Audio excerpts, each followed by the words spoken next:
할렐루야. 아멘. 오늘도 고루고 복된 날, 참으로 무더운 날씨에도 불구하고 주님전에 나오신 사랑하신 성도님들을 축복합니다.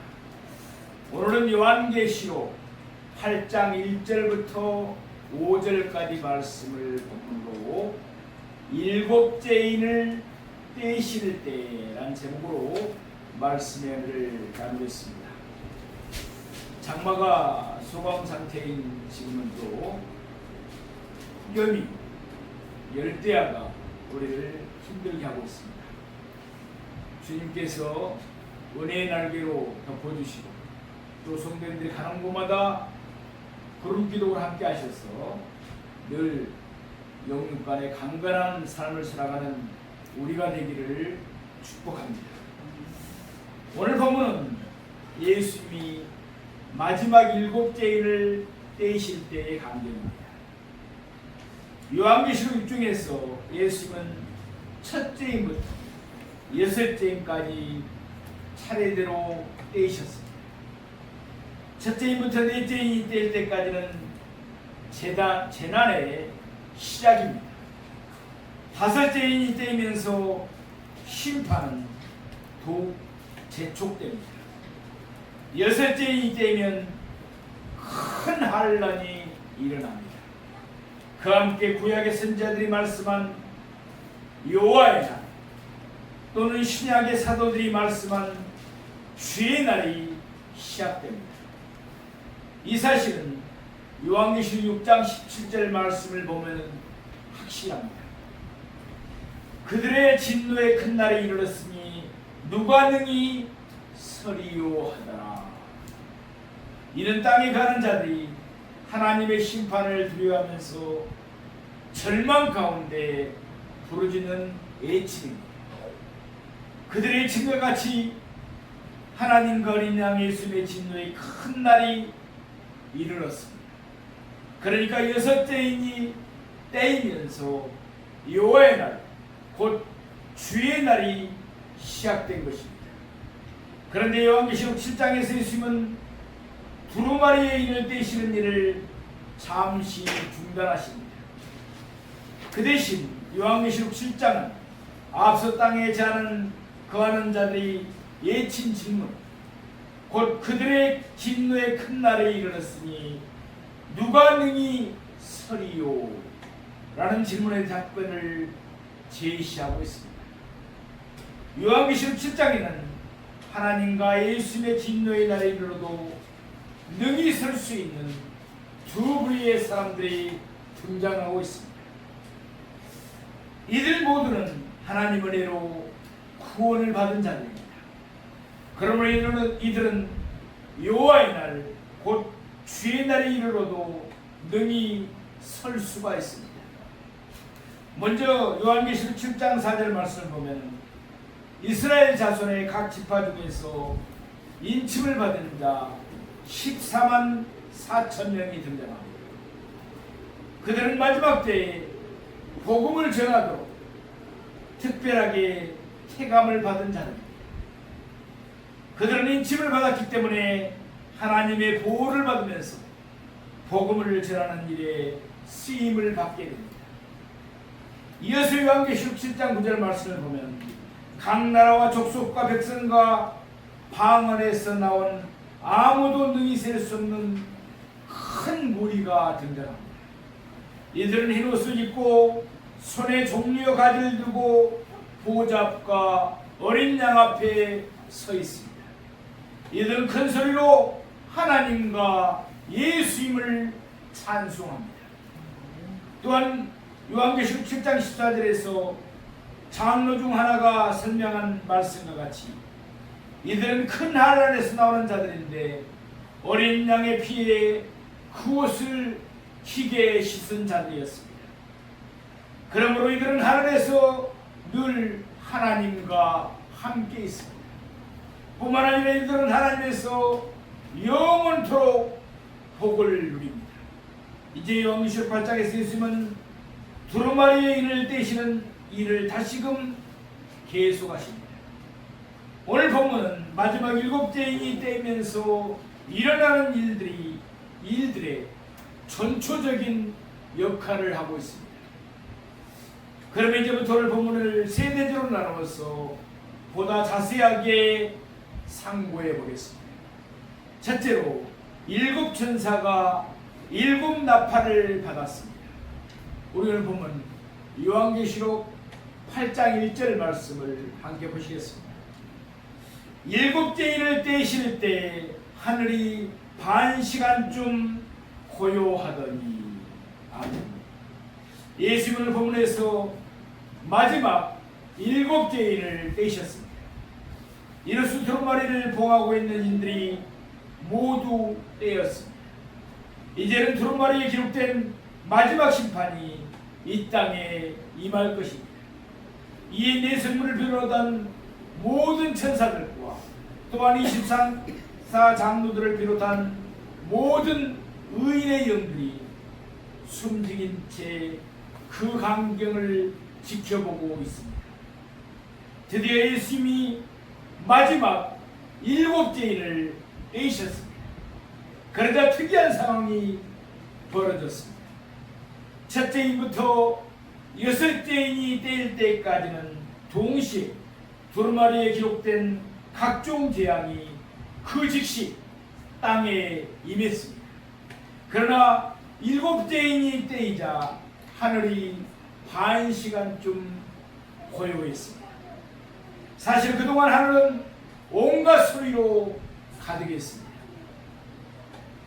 요한계시록 4장 5절 말씀처럼 하나님의 보좌로부터 번개와 음성과 우레소리가 계속해서 나오고 있었습니다. 또한 요한계시록 4장 8절 말씀처럼 네 생물이 밤낮 쉬지 않고 하나님을 찬송하고 있었습니다. 이어서 24장로들도 찬송했습니다.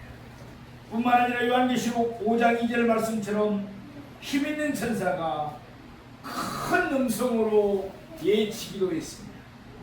또한 요한계시록 5장 9절 말씀처럼 24장로들이 새 노래로 하나님을 찬양했습니다.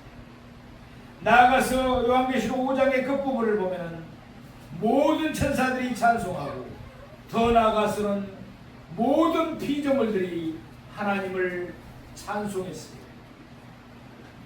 아울러 계시록 6장 1절 말씀처럼 첫째 인이 떼이자 첫째 생물의 우레소리 같은 애침이 있었습니다. 일곱째 인부터 둘째 인부터 넷째 인이 떼일 때까지도 각 생물의 애침이 있었습니다. 또한 요한계시록 6장 10절 말씀처럼 죽임을 당한 영혼들이 제단 아래에서 큰 소리로 하나님께 부르짖었습니다. 거기다가 요한계시록 7장 2절 말씀처럼 하나님의 인을 가진 천사가 다른 네 천사를 향하여 큰 소리로 외치기도 했습니다. 그리고 요한계시록 7장 10절 말씀을 보면은 아무도 능히 셀 수 없는 큰 무리가 큰 소리로 하나님과 예수님을 찬송했습니다.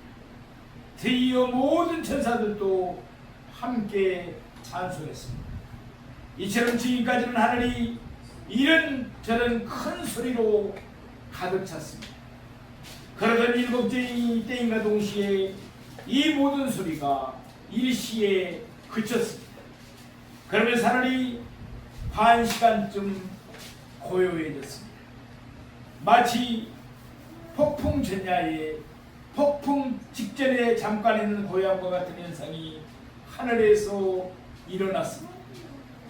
요한계시록 7장 1절 말씀을 보면은 네 천사가 땅 네 모퉁이에 서서 땅의 사방에 바람을 붙잡고 있었습니다. 그러다가 다섯째 천사가 하나님의 종들의 이마에 인을 치고 나면 네 천사가 붙들고 있던 바람을 놓습니다. 그러면 바람은 한꺼번에 일시적으로 불면서 큰 피해를 끼칩니다. 마찬가지로 예수님 일곱째 인을 떼실 때 하늘은 반 시간쯤 고요했습니다. 곧 하나님의 심판이 한꺼번에 닥칠 것 같은 긴장감이 감돌고 있습니다. 물론 하늘이 반 시간쯤 고해졌다고 해서 그 기간 동안 하늘의 역사가 완전히 중단된 것은 아닙니다. 오늘 보면 요한계시록 8장 2절 말씀을 함께 보시겠습니다. 내가 보매 하나님 앞에 7 천사가 서 있어 7 나팔을 받았더라. 내가 보매 고요한 가운데 요한의 눈에 들어오는 광경이 있었습니다. 고요한 가운데 보이는 광경이 있습니다. 그러므로 하늘에 있는 모든 이들의 시선은 그곳에 집중되었을 것입니다. 우선 요한은 하나님 앞에 7 천사가 서 있는 것을 보았습니다. 천사의 수는 만만이요 천천입니다. 수없이 많다는 것입니다. 그 천사들 중에 유독 7 천사가 하나님 앞에 서 있었습니다. 하나님께로부터 특별한 임무를 받기 위해서였습니다. 이사야 63장 9절 말씀을 보면은 자기 앞에 사자, 곧 하나님 앞에 사자가 등장합니다. 무수한 천사 중 하나님 앞에 있는 사자이니만큼 서열이 높습니다. 그러니까 천사도 계급이 있다는 것입니다. 서열이 있다는 것입니다. 또한 누가복음 1장 19절 말씀을 보면 천사 가브리엘이 자기를 가리켜 나는 하나님 앞에 서 있는 가브리엘이라 라고稱하고 있습니다. 그러니까 하나님 앞에 서 있는 7 천사는 가브리엘처럼 서열이 아주 높은 천사들입니다. 아무튼 7 천사는 특별한 임무를 부여받기 위해서 하나님 앞에 서 있었습니다. 그러더니 그들은 7 나팔을 받았습니다. 특별한 임무를 수행하기 위해서였습니다. 7 천사가 7 나팔을 받았습니다. 그러니까 7 천사가 각기 하나씩 나팔을 받은 것입니다. 물론 그들에게 나팔을 주신 분은 하나님이셨습니다. 하나님은 하나님 앞에 서 있는 7 천사에게 각기 나팔 하나씩을 주시면서 그들에게 특별한 임무를 맡기셨습니다. 요한계시록 8장 6절 말씀입니다. 7 나팔을 가진 7 천사가 나팔 불기를 준비하더라. 이와 같이 7 천사가 해야 할 특별한 임무는 각자가 받은 나팔을 각자의 순서에 따라 부는 것이었습니다. 그럴 때마다 하나님의 심판을 뜻하는 각종 재앙이 차례대로 임합니다. 요한계시록 8장에서는 첫째 천사부터 넷째 천사까지 차례대로 나팔을 붑니다. 그러면 각종 재앙이 자연세계에 임합니다. 이어서 요한계시록 9장에서는 5째 천사와 6째 천사가 차례대로 나팔을 붑니다. 그러면 각종 재앙이 인간세계에 임합니다. 마지막으로 요한계시록 11장에서 7째 천사가 나팔을 붑니다. 그러면 7대 천사가 하나님의 진노가 가득한 7 대접을 받습니다. 그러나 7 천사가 차례대로 각자가 받은 대접을 땅에 쏟으면 이전보다 더 큰 재앙이 임합니다. 마지막으로 요한계시록 11장에서 7째 천사가 나팔을 붑니다. 그러면 7째 천사가 하나님의 진노가 가득히 담긴 7 대접을 받습니다. 그러나 7 천사가 차례대로 각자가 받은 대접을 땅에 쏟으면 이전보다도 더 큰 재앙이 임합니다. 이와 같이 예수님이 마지막 7째를 떼시면 7 나팔의 심판이 7 대접의 심판이 연속적으로 임한 것을 우리가 볼 수 있습니다. 그러니까 마지막 7째이 뗄 때 임하는 심판에는 7 나팔의 심판과 또한 그들을 이은 7 대접의 심판이 모두 포함된 셈입니다. 사랑하시는 성도 여러분, 하나님은 각 사람에게 그 행한 대로 보응하신다는 사실을 잊지 마시기 바랍니다. 그러므로 하나님을 경외하지도 않고 또한 하나님이 보내신 하나님의 독생자 예수 그리스도를 믿지 않고 배척하는 자는 하나님의 준엄한 심판을 면치 못합니다. 반면에 예수님을 경외하는 우리 주 예수 그리스도를 믿고 따르는 우리에게는 하나님이 복을 주십니다. 또한 우리의 수고는 예수님 앞에서 헛되지 않습니다. 받을 상이 기다립니다. 그러므로 날마다 주의 일에 더욱 힘쓰는 우리 모두가 되기를 바랍니다. 둘째로 다른 천사가 많은 향을 받았습니다. 오늘 요한계시록 8장 3절에 있는 말씀을 함께 보시겠습니다. 또 다른 천사가 와서 제단 곁에 서서 금항로를 가지고 많은 향을 받았으니 이는 모든 성도의 기도하바요 보좌 금제단에 드리고자 함이라. 아멘. 또 다른 천사가 왔습니다. 요한의 시선은 하나님 앞에 서 있는 7 천사로부터 다른 곳으로 옮겨졌습니다. 요한의 눈에는 다른 천사가 와서 제단 곁에 서는 것이 보였습니다. 그러니까 앞서 나오는 7 천사와는 구별된 8째 천사가 새롭게 등장한 것입니다. 앞전에 나오는 7 천사가 하나님은 하나님께로 받은 나팔을 각자의 순서대로 차례대로 부는 것이었습니다. 반면에 이때 새롭게 나온 다른 천사 곧 8번째 천사가 하나님은 구약시대 제사장이 하는 일에 맞먹는 것이었습니다. 제사장은 금항로를 손에 들고서 성소 밖에 있는 번제단으로 갔습니다. 그리고는 번제단에 있는 핀숯을 금양로에 옮겨 담았습니다. 그런 후에 제사장은 성소 안에 있는 향단에 핀숯을 올려놓았습니다. 그리고는 그 위에 향을 피워 향기로운 냄새가 나게 합니다. 누가복음 1장 8절에서 9절에 있는 말씀입니다. 마침 사가랴가 그 반열의 차례대로 하나님 앞에서 제사장의 직무를 행하세. 제사장의 전례를 따라 제비를 뽑아 주의 성전에 들어가 분향하고, 이처럼 제사장의 직무 중 하나는 성소 안으로 들어가서 그곳에 있는 향단에 분향하는 일이었습니다. 이어서 누가복음 1장 10절 말씀입니다. 모든 백성은 그 분향하는 시간에 밖에서 기도하더니 제사장 사가랴가 향단에 분향을 하는 동안에 모든 백성은 성전들에서 기도했습니다. 이는 향연이 위로 올라가듯이 모든 백성의 기도도 하나님께 올라감을 뜻하는 것입니다.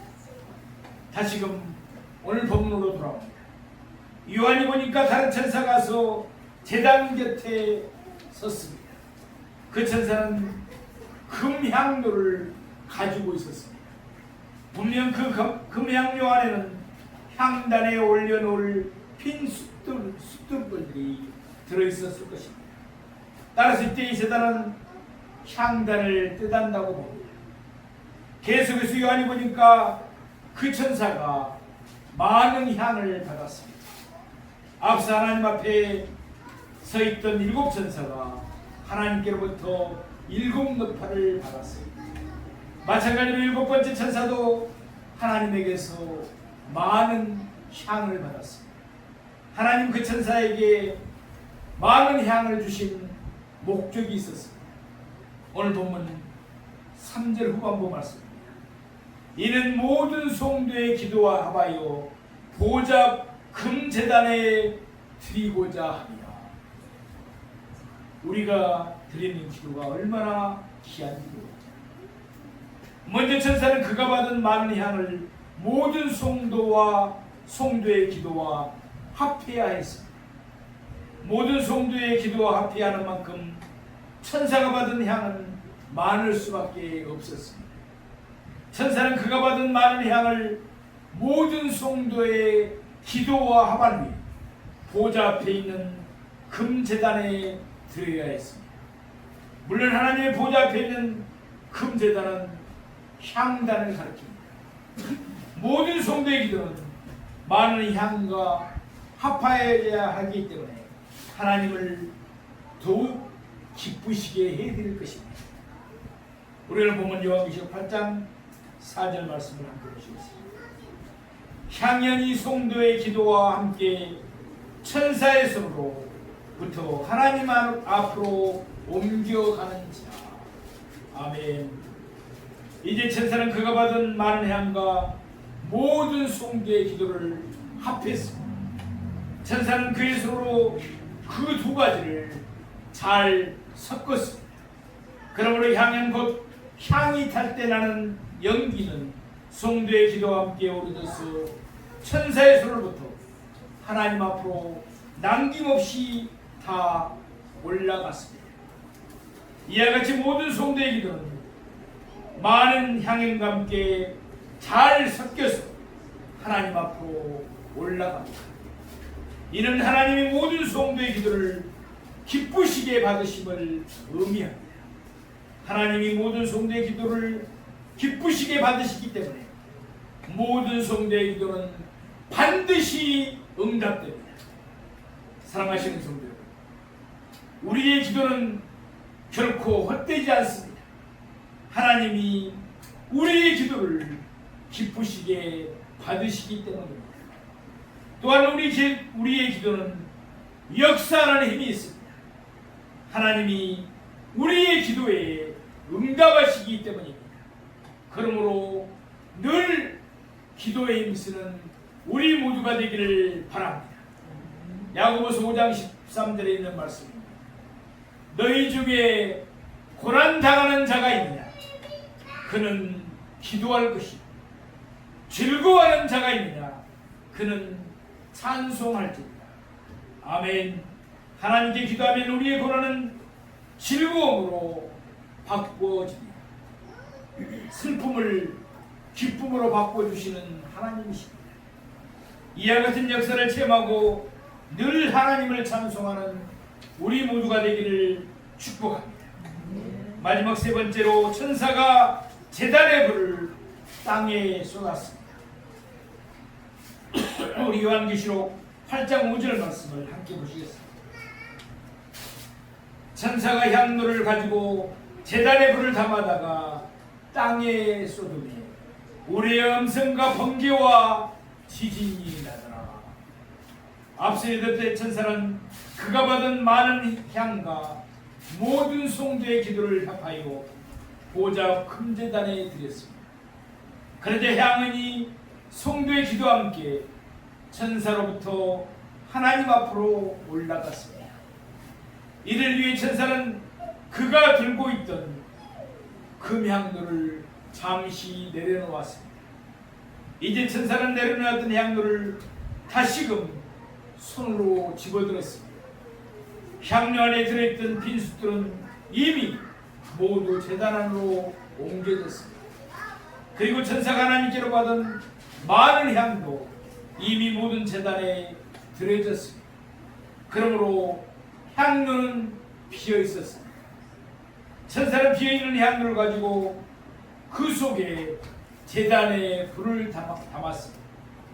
모든 성도의 기도와 함께 많은 향이 들어졌던 보좌 금제단에 있는 불이었습니다. 그러니까 천사는 보좌 금제단에서 타고 있는 불씨 곧 핀 숯들을 빈 향로에 가져가게 채웠던 것입니다. 그러더니 천사는 향로에 담긴 제단의 불을 땅에 쏟았습니다. 하늘에서 땅으로 쏟았습니다.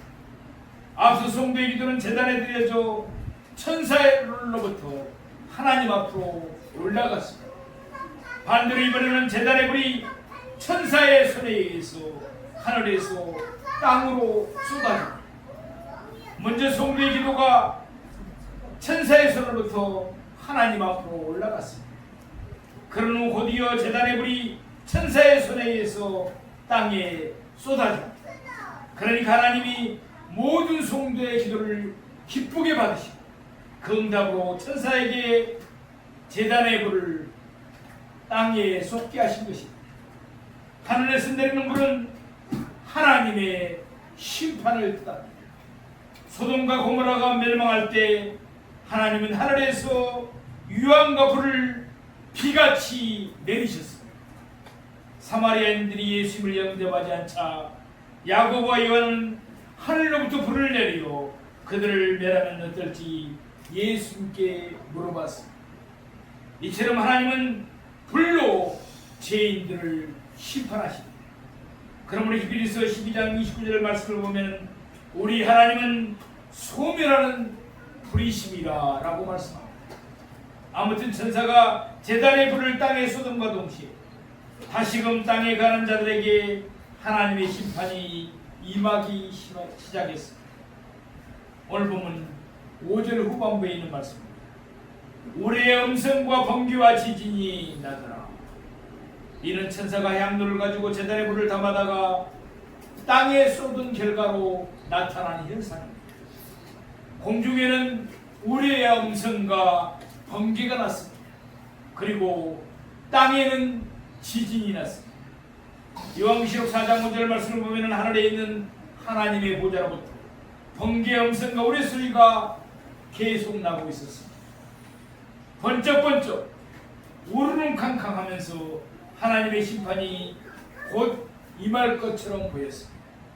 그러니 보좌로부터 나던 우리의 음성과 번개가 드디어 땅 아래에 쏟아졌습니다. 그동안 하늘이 반 시간쯤 고요했습니다. 그러다가 이제는 그 고요함이 끝나버렸습니다. 다시금 하나님의 심판이 시작되었기 때문입니다. 공중에는 우리의 음성과 번개가 났습니다.